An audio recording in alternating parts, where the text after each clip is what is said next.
All right.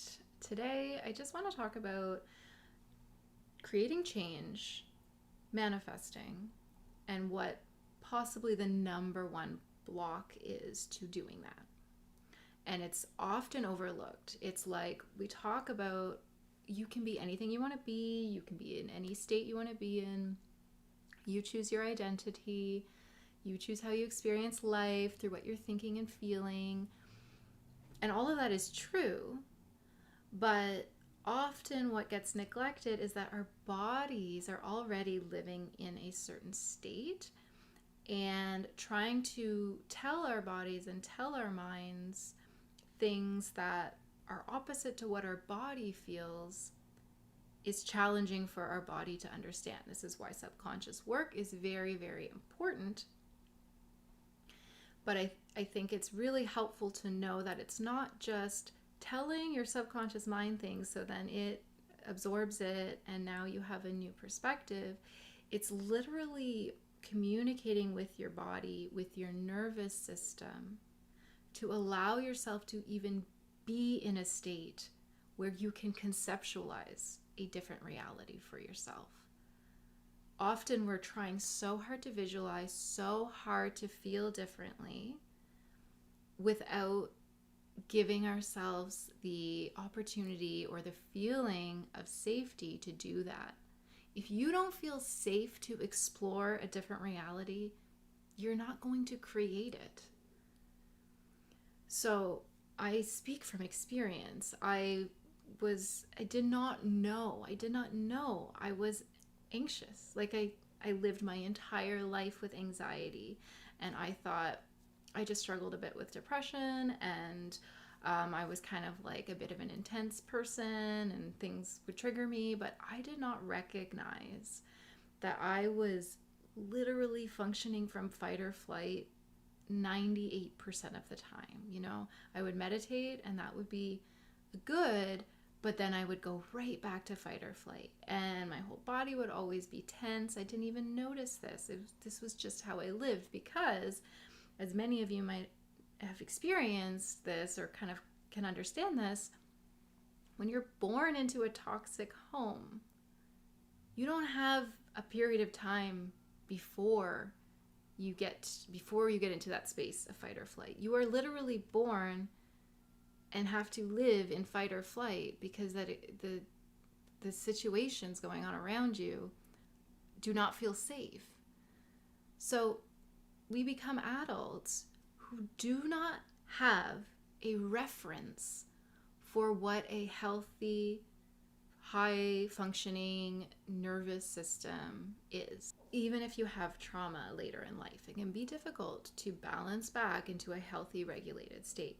So basically what I'm saying is, before you start trying to imagine this wonderful thing you want to create in your life, you need to feel safe. Because if you're trying to create, if you're visualizing and saying, I have this amazing thing that I want, I am in an amazing relationship, I have the career of my dreams, I have the most wonderful social life, everything is healthy and good, but your nervous system is trained and programmed to constantly, continually, nonstop be in hypervigilance, looking for danger, looking for trouble, looking for anything that could cause you harm.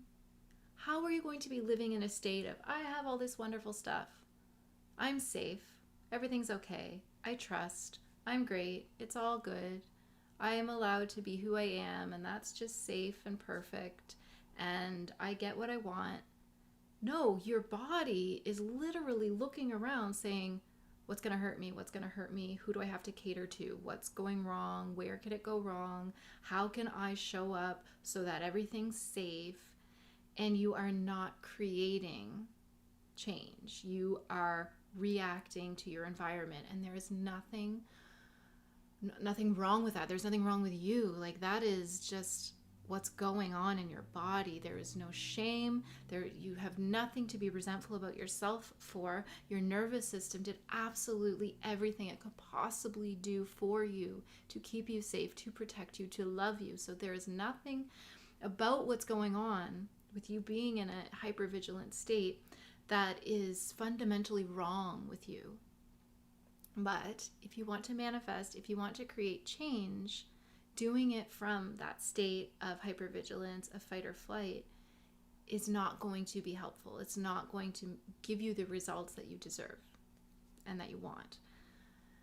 So before we get into deciding what we want to change and envisioning that beautiful thing, like even with a session with me, we talk about where the resistance is and work through that and realign your mind and body and emotions and beliefs first to get rid of that trauma, to separate yourself from that so that it is no longer living in your body, in your nervous system. And then we talk about what you want, how you're going to feel, what that's going to be like for you. But if you're just jumping to that end state with a dysregulated nervous system, your body's not going to allow you to even properly visualize and live in that state for very long, at least, so that you can just be that person who gets those things and lives that life. So feeling safe, for me, what I realized was feeling safe, yes, but how I identified that is feeling at home. Because many of us with this hypervigilance, dysregulated nervous system don't have a space of safety. And the idea of home is supposed to feel safe. And if we grew up in a home that didn't feel safe, then we don't really know, we don't have anything to hold us to make us feel safe. So I've created a guided visualization.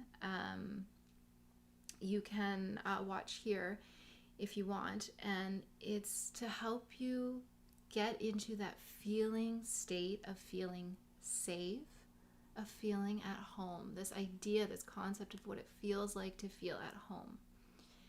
And once you allow yourself to feel at home and safe, you don't have to be looking. Your body's not going to be looking around for all the triggers of danger. It's going to recognize that this is a safe place. And now I can grow. Instead of being in this fight or flight mode, now I can be in that resting, healing state and the social state, this state of safety where I can do things, interact with others, feel good, feel accepted, and create. So I did this visualization for myself, and it was mind-blowing. That's why I'm sharing it, because it had such an impact on me and my nervous system. So I did it, and I was like, wow, this is like, I feel a feeling I've never felt before, which is that I am home. It's like you don't even realize, I just never felt this true sense of belonging and of safety, and like, I'm okay here just as I am. This space is for me. I'm allowed to be here the way I am, and it's okay. Anyway, I did this visualization. I went to the grocery store, and suddenly I saw it, like, for the first time. I could see the cash registers. I could see like the prepared food. I could see past the produce into the bakery. Like, I saw the whole space when I walked in, which a lot of people probably see normally when they walk in, but it made me realize it was very jarring. I realized that until that point, I had always walked into the grocery store with tunnel vision, and that is something that is like a trauma response. Tunnel vision, like you can't see anything except what's in front of you. So it was a major release for me and a big realization that I had some work to do on my nervous system and releasing the triggers, the trauma, and just focusing on feeling safe, feeling acceptable, feeling a sense of belonging. And once I got more into that, then things started flowing a little bit, a lot easier. Like manifestation wise and change wise, and just feeling more confident and comfortable with myself. So I hope if you do the visualization. I hope it has a wonderful effect on you as well. If this at all resonates with you, I hope you know that you can absolutely overcome this dysregulation. Hypervigilance does not have to be how you live your life. You can move past that. And if you'd like to work with me one-on-one, I'd be happy to do that. Book a free consultation in the link below. And please do try out the guided visualization, because I think that might be really helpful. It certainly helped me. Thank you again. Appreciate you sticking around and listening. If you like this content, please like and subscribe. And I'm wishing you all the best and a wonderful day.